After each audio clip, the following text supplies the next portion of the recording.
بسم الله الرحمن الرحیم. الحمد لله رب العالمین و صلی الله علی سیدنا محمد و آله الطاهرین. سلام به شما مسلمانان معزز، شیعیان گرانقدر، هم نفسهای یاد خدا، بنده های خوب خدا. الهی که خوب باشین، سلامت و تندرست باشین. خیلی ممنونم که مقابل تلویزیون نشستین و دارین دل میدین به برنامه خودتون یاد خدا. خدا کنه که اینجا به شما خوش بگذره.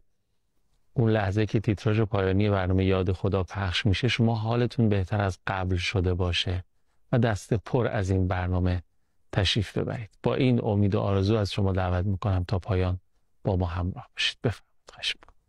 اللهم صل علی محمد و آل محمد و عجل فرجهم. یکی از دلایلی که ما مدتی هست مشرف شدیم محضر امامزادگان عزیزمون مثل اینجا که امامزاده موسی مبرقه هست در شهر مقدس قم، اینی که اینجا حالمون بهتر میشه وقت میایم. همتون هم تجربه داریم. حال معنویمون احساس میکنیم، نورانیتی میگیریم، زلالیتی پیدا میکنیم، به خدا نزدیکتر میشیم، حرفای حق، حرفای اهل بیت بهتر به دلمون میشینه، دریافت بهتری داریم. این سنسورها، این دریافت کننده ها، گیرنده ها بهتر عمل میکنن و فرمایشات امیرالمؤمنین در نهج البلاغه درباره راهکارهای تربیتی که توسط استاد رمزی احدی میشنویم بیشتر به جانمون میشینه و احتمال عمل کردن به اونها بالاتر میره. برای همین مشرف هستیم به 40 اختران قم. آقا سلام علیکم و رحمت الله. خیلی خوش آمدید. خوشحالیم از زیارت. خیلی ممنونم. بنده هم به خدمت جناب عالی بینندگان محترم عرض سلام و ارادت خودم رو تقدیم میکنم و برای اونا نیکبختی و سلامتی از خدا میتونم. زنده باشید، محبت دارید.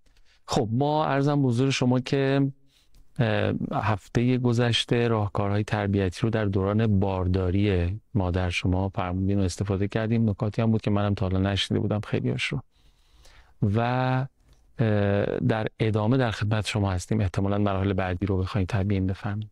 بله.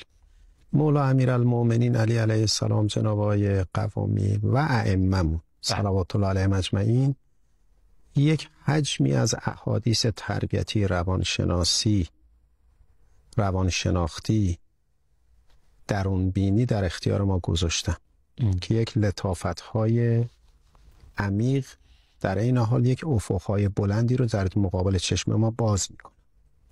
امیرالمؤمنین علی علیه السلام با عبارت‌سازی‌های لطیف تربیتی واقعاً برای ما یه منطق تربیتی عمیقی رو بیان کردن. ما باید سراغ این مطالب بریم تا این گستردگی تربیتی برای ما مفهوم شکل بگیره. حرف‌هایی که میتونه جهان رو نجات بده، انسان‌ها رو نجات بده. تو مباحث روانشناسی امروز یه بحث خیلی جدی هست تحت عنوان بهداشت روانی. بهداشت روانی. بله، و بهداشت جسمی. هر جفت این تیترا تو احادیث اهل بیت ما و حتی تو آیات قرآن هم هست. یعنی بیان شده بهداشت روانی در قرآن مطرح شده. جلسات آینده خواهم گفت آیاتش رو.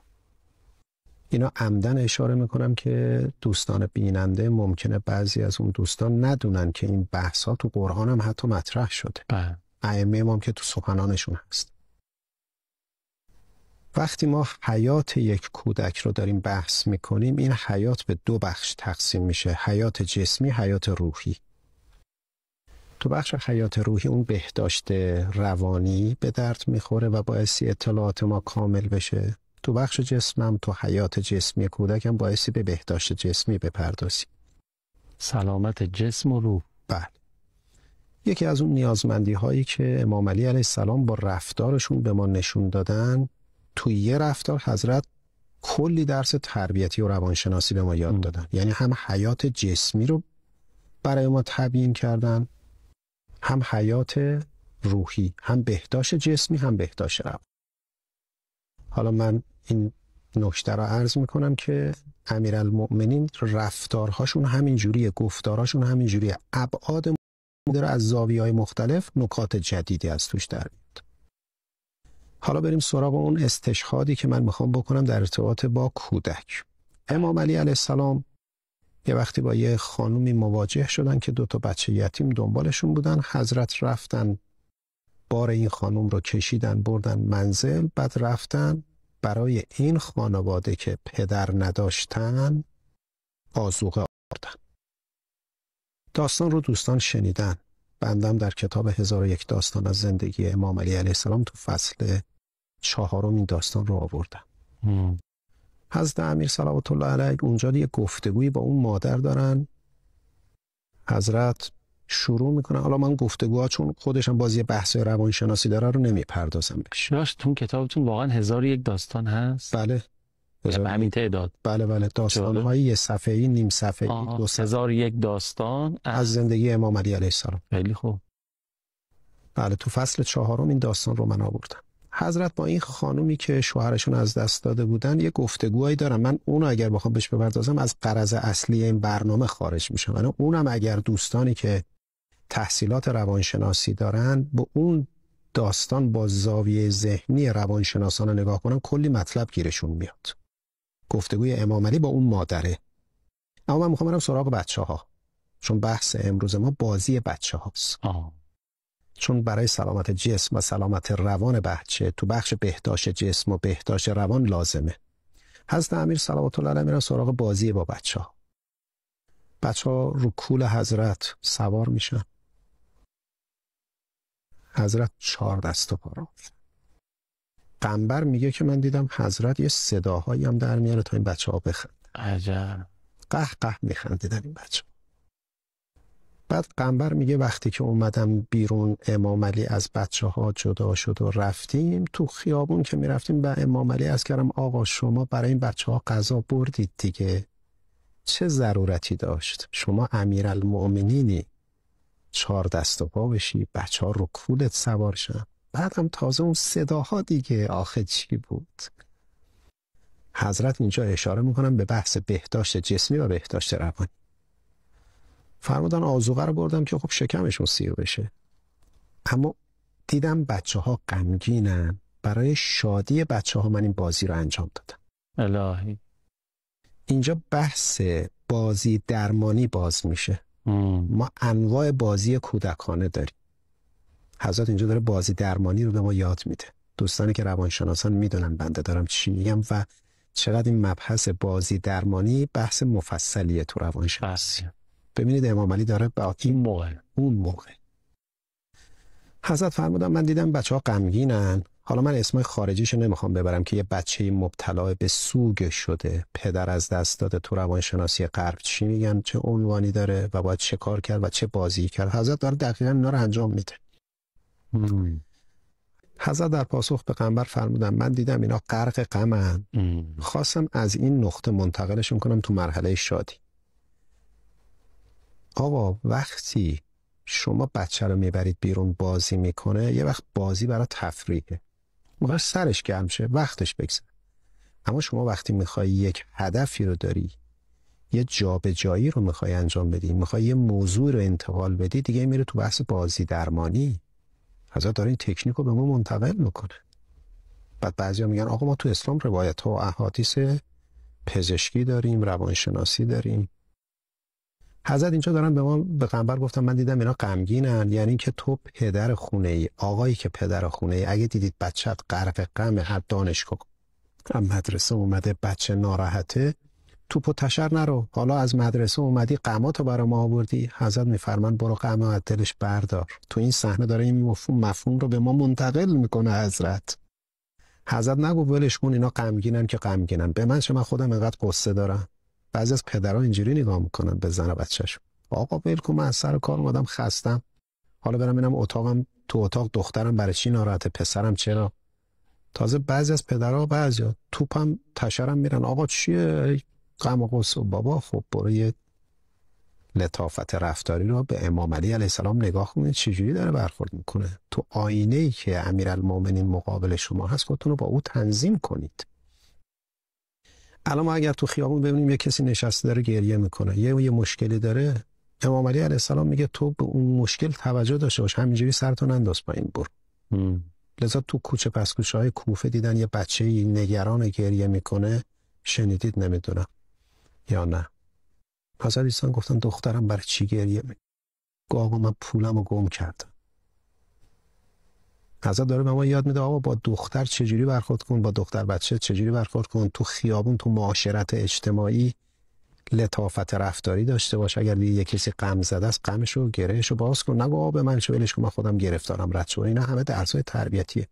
حضرت تو این جریان بازی داره این مفهوم رو به ما منتقل میکنه که آقا برای حیات روحی بچه، برای التیام روانی بچه، من عمدن این لغت‌ها رو دارم به کار میگیرم، مراقبت لازمه، توجه لازمه و تو مسئولی اون التیام روحی رو ببخشی.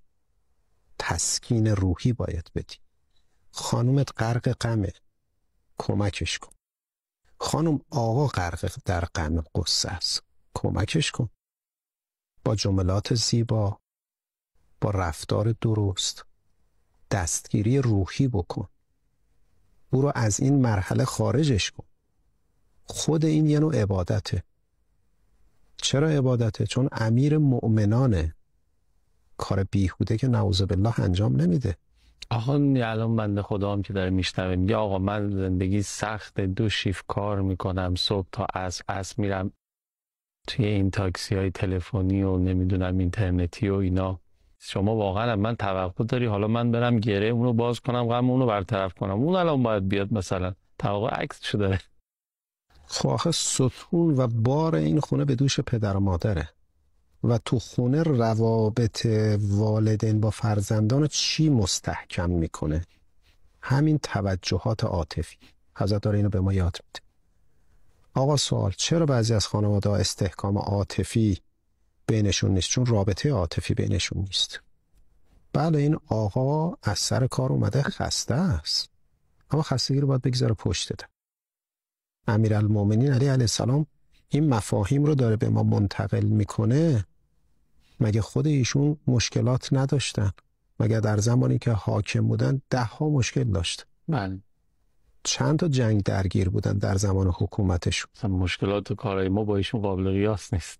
و لذا میخوام به شما بگم که ما تو بخش رضایتمندی و التیام روحی کودک بایستی پدر و مادرها به بازی کردن بچه‌ها توجه کنن. یه وقتی بازی جنبه تفریحی داره، یه وقتی بازی درمانی است، بازی آموزشی است، یه وقتی بازی با اسباب بازیه. بعضی از پدر مادرها میان تو بخش بازی، جایگاه بازی رو دارم میگم، با اسباب بازی میخوان نقش خودشون رو جابجا کنن، در حالی که اسباب بازی یه بخشی از بازی بچه رو پر میکنه. بنده با یکی از آقایون علمای بزرگوار قم، خیلی بزرگ مرد بزرگوار، ارتباط داشتم. وقتی که درس و بحث حوزه خرداد ماه تمام شد، ایشون به من گفتن آقا 3 ماه تابستون ما سراغ بچه هامون میریم، همه کارامون رو تعطیل میکنیم، به تفریح بچه هامون میرسیم، شما برید سراغ بچه هاتون، دیگه پیش ما نیاد تا اول مهر. آخه دیدم چقدر دقت داره به سلامت روان بچه هاش، که تفریح بچه هاش تو 3 ماه تابستون، نه آقا من درس دارم استاد دانشگاه. اینا بالاخره بایستید مرزبندی بشه. اون چیزی که واضحه اینه که فرزند نیاز داره بازی، منتها ما یه مشکلی داریم و اون اینه که بازی هامون غالباً بازی های تحمیلیه. بچه ها میخواد تو بازی کنه، میگیم تو بازی نکن. چرا؟ چون دکوراسیون خونه رو میزنه در به داغون میکنه. بازی های تحمیلی رو باید حذف کرد، چون بچه رو سیرابش نمیکنه. بازی که بچه دوست داره باید انجام بده. این نکته است. و امیرالمومنین تو این صحنه بازی رو ارائه داد که بچه ها رو تونست از مرحله غم به مرحله شادی منتقل کنه و داره به ما امام علی پیغام میده پدرها مادرها مواظب شادی های بچه هاتون باشید که کاهش پیدا نکنه. بله. انشالله خدا توفیق عمل بده به اون چیزی که یاد میگیریم و این راهکارهای تربیتی که از شما میشنویم که با توجه به فرمایشات امیرالمومنین هست. ما یه فاصله بگیریم و برگردیم بعد بیاش. اجازه میدین؟ اگه شما صلاح بدین. بزرگواری مخلص شما. در خدمت. بفرمایید. خواهش. اللهم صل علی محمد و آل محمد و عجل فرجهم. خیلی ممنونم که همچنان دارید نگاه میکنید برنامه خودتون یاد خدا رو. محضر استاد رمزی اوحدی هستیم. راهکارهای تربیتی از نگاه امیرالمومنین در سنین کودکی فرزندان. آقا در خدمت. عرض کردم در فراز قبل که اگر بازی تحمیلی باشه بچه سیراب نمیشه. بچه مهارت زندگی رو تو بازی میخواد یاد بگیره، عمل عکس العمل نمیتونه. این هوش فضاییش شکل نمیگیره، استعداداش بیرون نمیریزه. خوب والدین یه اتاقی، یه فضایی رو کلن از دکوراسیون منزلشون خالی بکنن، این اتاق در اختیار بچه باشه. من سراغ داشتم بعضیا کلن اساسای شکنندهشون رو از محیط خونه جمع کردن که بچه راحت بتونه بازی کنه. یه حداقل تا 7 سالو که دیگه باید این مجوز رو داد بهشون دیگه. بله، چون اگر بازی تحمیلی باشه ما هی حصار بکشیم دورش، بچه ضمن این که سیراب نمیشه احساس رضایت هم از این بازی خودش نداره، همش ما داریم تو فشار قرارش بدیم. لذا امام علی علیه السلام اجازه میدادن امام حسن امام حسین بازی کنن. من آدرس این کتاب رو اگه بخوام بگم و معرفی بکنم برنامه طولانی میشه، متنای عربی، ولی اینا رو من نشستم از کتابا در آوردم. یه شخصی به نام ابو شداد میگه من در دوران بچگی با امام حسن و امام حسین سنگ بازی میکردیم. شاید همین 7 سنگ خودمون بوده، ولی تعبیر سنگ بازی اومده و من نمیدونم تو بافت اجتماعی اون موقع سنگ بازی به چه معنایی بوده. یه شخصی به نام ابو رافع که آزاد شده رسول الله صلی الله علیه و سلم بوده، ایشون هم میگه من با حسنین سنگ بازی میکردیم. امام علی مانع نمیشده امام حسن امام حسین بازی کنن. لذا بعضی از پدر مادرها باعثی زاویه ذهنیشون رو در ارتباط با بازی بچه‌ها ترمیم کنن، انقدر سختگیری در ارتباط با بازی هایی که میخوان بچه‌ها بکنن نداشته باشن، اجازه بدن بچه بازی بکنه. رسول الله صلی الله علیه و سلم در یه حدیثی میفرمان که حدیث تو کتاب مواعظ العددیه است، تو کتاب خصال هم هست. میفرمان 5 چیز بچه‌ها رو دوست دارم. دومیش میفرمایند احب الصبیان، میگه پیغمبر میفرمان من چند چیز بچه‌ها رو دوست دارم، دومیش اینه، این که بچه‌ها خاک بازی میکنن. ما الان بچه‌مون دست به خاک میزنه میگیم کثیف شد، در حالی که روایت داریم، دستور داریم که بذارید بچه‌ها با خاک بازی کنن. علت هم داره، چون یعنی قوه خلاقیت بچه‌ها رو خیلی انرژی‌های منفی رو میگیره. بحث‌های الکتریسته و انتقال بار منفی الکتریسته اینا هم هست، من نمیخوام بهش بپردازم، ولی بعضیا میگن خب کثیفه، خب بعدش بچه رو دستشو بشور، ولی علت داره. الان میرن کنار ساحل روی این ساحل‌ها میخوابن. بله، بعضیا گل درمانی داریم ما. من سوالم از بینندگان محترم اینه، مگه زمان پیغمبر خمیر نبود که شما خمیر به بچه‌هاتون میدید بازی کنن؟ چرا پیغمبر نفرمودن که با آرد خمیر درست کنن مامانا زمان خودش با اون بازی کنن؟ پیغمبر فرمودن که با خاک بازی کن. یه ظرفیتایی از بچه میگیره، اون ظرفیت‌های منفیش رو. خاک الان از کجا گیر بیاریم تو زندگی شهری یا آپارتمانی استاد؟ من اینو عرض کنم که ائمه ما با این احادیث دارن به ما منبع آرامش یافتن رو یاد میدن. ببینید این تو این برنامه ما چقدر داریم برای آرامش بچه تو بازی کردن احادیثش رو ارائه میدیم. لذا این حس دردناکی که بعضی از بچه‌ها در دوران کوچیکی دارن، خود ما هم شاید داشته باشیم، بعضی از بینندگان هم داشته باشن که بابای ما مامان ما نمیذاشن ما بازی کنیم. این احساس دردناکی هست. لذا اگر ما بخوایم اجازه بدیم یک احیاء روانی برای فرزندمون رخ بده، بهترین شکلش اینه که آقا ما اجازه بدیم همونجوری که ائمه ما گفتن با بچه‌ها کنار بیاد کنار بیایم. چرا؟ چون ببینید تو آیه 12 سوره مبارک یوسف، تو فیلم حضرت یوسف هم شما دیدید دیگه، داداشای یوسف به حضرت یعقوب پیغمبر گفتن آقا اجازه بده یوسف رو ببریم برای بازی. بله. حضرت یعقوب نگفت آقا برید پی کارتون، خجالت بکشید. بازی یعنی چی؟ این قرار پیغمبر خدا بشه بره بازی بکنه؟ حضرت اینو فرمودن؟ حضرت یعقوب اینو خیر گفتن نه موافقم با بازی، ببریدش، فقط دور میشه من خب غمگین میشم. گفتن نه پدر ما مواظب بشیم فلان. میخوام اینو به شما بگم، این آیه داره باز دوباره یه دریچه‌ای رو به روی ذهن ما باز میکنه. بله. تحت عنوانه که بازی کودکان در قرآن کریم به صراحت اومده. حالا اینکه خود پیغمبرم با بچه‌ها بازی میکردن، ما روایت‌های متعددی داریم. بعضی از پدر مادرها میگن بچه ما شیطونه. جناب آقای قوامی، ما چندین روایت داریم بچه‌هایی که خیلی شیطونن اینا آدمای استثنایی میشن. اگه پدر مادرها سرکوبشون نکن. پیغمبر همین بچه‌هایی که از دیوار صاف میگن میره بالا، پیغمبر میفرمان بچه شیطون بازیگوش در بچگی مایه فزونی عقل و خرد او تو بزرگسالیه، اگر کوبیدگی براش درست نشه. لذا شما نگاه میکنید امام حسن امام حسین پیغمبر اجازه داد با هم کشتی بگیرن، شنیدید دیگه، داستانش مشهوره. پس ببینید حتی خود رسول الله با زینب دختر ام سلمه بازی میکرده. اینا تو روایت اومده، من داستانا رو نمیخوام تون تون بگم. ولذا شما تو سیره ائمه ما و انبیا و تو قرآن میبینید بازی کودکان مطرح شده. پس ما به عنوان والدین با اون روش امام علی علیه السلام باعث یه دریچه موسعی رو روی ذهن بچه‌هامون و محیط خانه‌مون باز کنیم تحت عنوان بازی کودکان. من این داستان رو میگم شاید برای شما خیلی زیبا باشه. پیغمبر اسلام می‌خواستن ظهر برن مسجد. تو کوچه 4 تا از این بچه کوچولوهای جقله شیطون جلوشون رو گرفتن، گفتن آقا کجا؟ گفت میخوام برم مسجد. گفتن آقا نمیذاریم، باید با ما بازی کن. بعد مسجد هم میخواستن برن برای اقامه نماز جماعت. بله، منتظرشون بودن. نماز اول وقت. نماز اول وقت. اینم قیدش هم بله. پیغمبر نگفت بچه برو خجالت بکش، من پیغمبر خدام که به معراج رفتم بیام با شماها بازی کنم؟ اصلا شما معلوم نیست سر و وضعتون تمیز، نجس، پاکه؟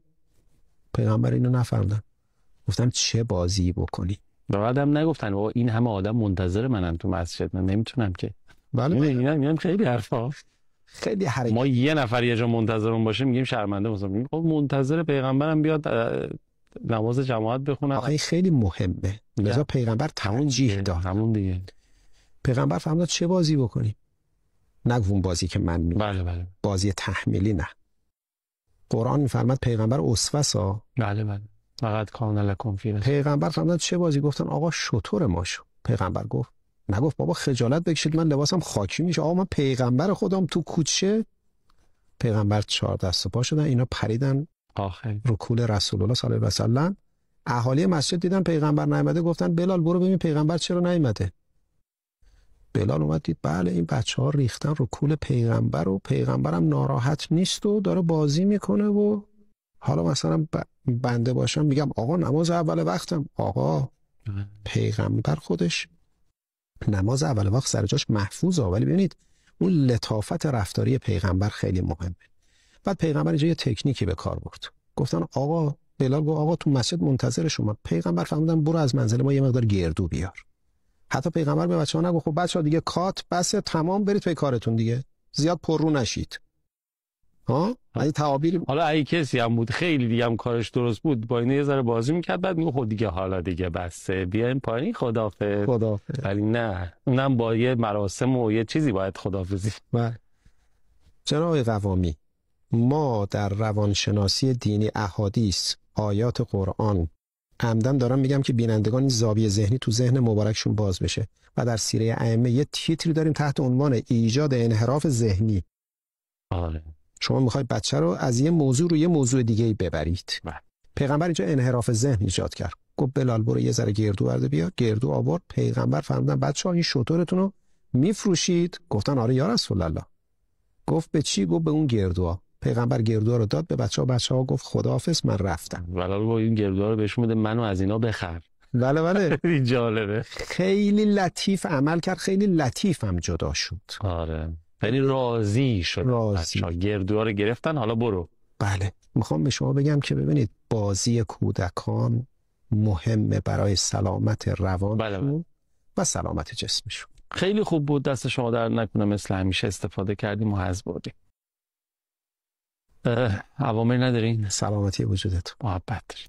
خیلی ممنونم که تماشا کردید تا پایان برنامه خودتون رو. میدونم شما هم هنوز دارید به اجزای این حکایت و داستانی که تعریف کردن در انتها از پیامبر فکر میکنید که ای بابا شاید این ما بودیم چجوری رفتار میکردیم. واقعا دین ما یک چنین دینی هستش که انشاءالله خدا توفیق بده اونطور که شایسته و بایسته است دین رو دریافت بکنیم و به کار بگیریم برای خودمون و عزیزانمون. مراقب خودتون و خوبیاتون و عزیزانتون باشین. التماس دعا یا حق. خداحافظ.